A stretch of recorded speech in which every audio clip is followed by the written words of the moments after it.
Hey there, Aaron here with Sandvik Law Life and Legacy Planning. I want to talk to you today about retirement accounts. I know that's the most exciting thing that anybody can think of on a Tuesday morning, but this is important because many of us have most of our assets tied up in our retirement accounts, right?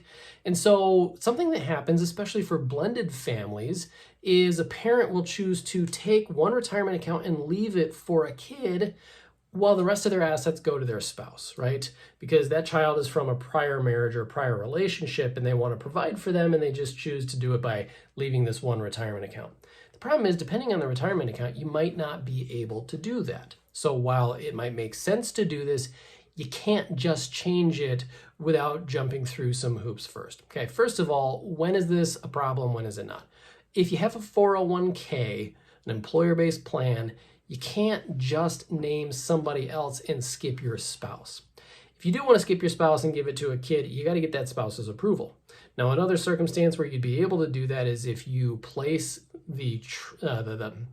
not place the retirement asset, but change the beneficiary designation to make a trust that you create as the primary beneficiary. However, that trust has to also have your spouse, right? So it's got to benefit that spouse.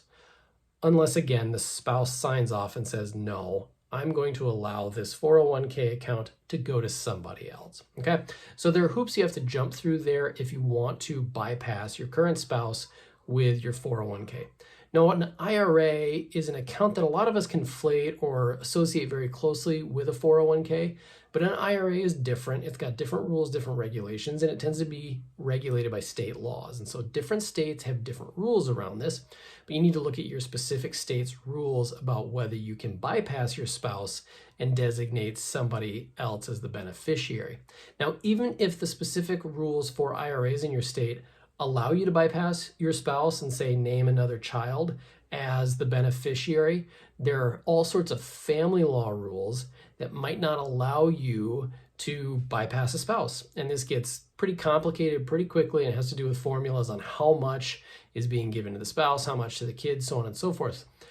But the thing you need to remember is it's not as simple as just naming someone else as the beneficiary on that IRA retirement account. Something else that people often gloss over is they'll try and take a retirement account and name someone as the recipient in a will. And it just won't work, because if you've got, let's say, a son whose name is Max, and you want him to be the beneficiary on that retirement account, but you've got a separate kid named Julie, and you name Julie in the will as the person that's going to receive that retirement account. The beneficiary designation on that account is always going to trump who is named in your will or a trust. So with retirement accounts specifically, beneficiary designations trump other rules that you've set in place through a will or a trust. So these are just a few of the complexities that you're dealing with when you're talking about retirement accounts and estate planning. All of these things are absolutely things you can manage, but you need to know what you need to do, you need to know which hoops to jump through, and you need to know when to do it. So if you got questions about that or anything else related to this process, reach out to me. I'd love to have a conversation with you. You know how to get in touch with me. You can follow the link at the bottom of the email that you saw this in, and I hope you have a good day. Take care.